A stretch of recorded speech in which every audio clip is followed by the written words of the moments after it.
Hi, you're holding a key, an invisible one, but it's powerful, subtle, almost magical.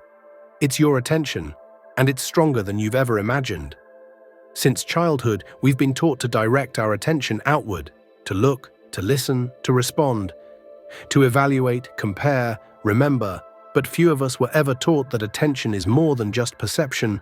It's a force, a creative, shaping, life-defining force.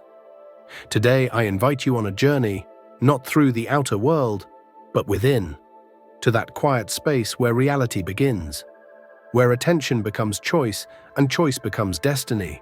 Have you ever noticed how a day unfolds differently when you wake up feeling light and clear? Or how everything seems to fall apart when you're stuck in irritation or fear? That's not a coincidence. That's attention in action. Where focus goes, energy flows. Where energy flows, reality begins to move. Ancient teachings knew this. Yogis, monks, mystics, across cultures and continents, they all said the same thing in different ways. The observer influences the observed.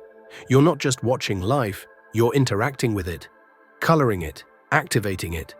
When you focus your attention, you open a channel.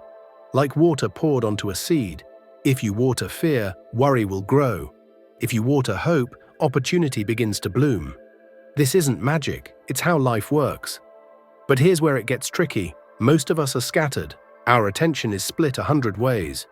We think about yesterday while fearing tomorrow. We scroll endlessly. We compare, plan, replay, overthink, and then wonder why we feel drained.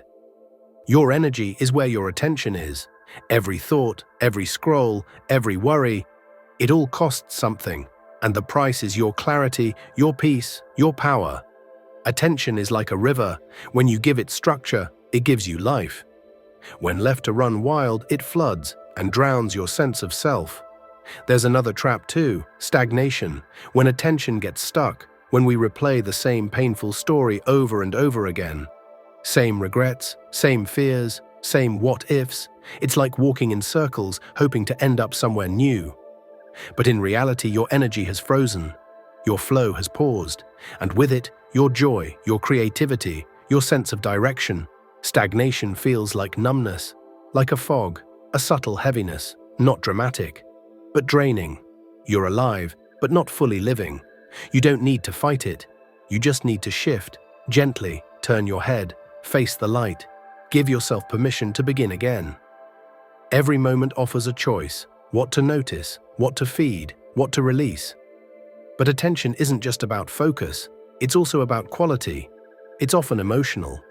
We view the world not just through our eyes, but through fear or joy, hope or judgment. We live with polarized attention. We see things as good or bad, right or wrong. We focus with urgency, tension, desire or resistance. And that lens determines what reality reflects back to us. But there is another way. Neutral attention. It's not detachment, it's presence. It's witnessing without reacting. It's observing a thought, a feeling, a memory, without becoming it. Neutral attention is like a still lake. It reflects everything, without distortion. And in that stillness, we begin to understand. We begin to see the deeper stories behind our emotions. And within those stories, the opportunity for growth. Our emotions are not enemies. They're messengers. Each one points somewhere. Each one invites awareness. Joy says, stay here. Sadness says, something needs care. Fear says, there may be risk, but maybe also a chance to be brave. At the root of everything we feel are two energies, love and fear. Every thought, every choice, every habit is nurtured by one or the other. Attention is the water. Where you pour it, something will grow. When you live from fear, you shrink. You guard, defend, protect. But when you live from love, you open. You create, you trust, you expand. The goal isn't to destroy fear. It has its place, but it shouldn't be your compass. Fear can warn you, but only love can guide you home.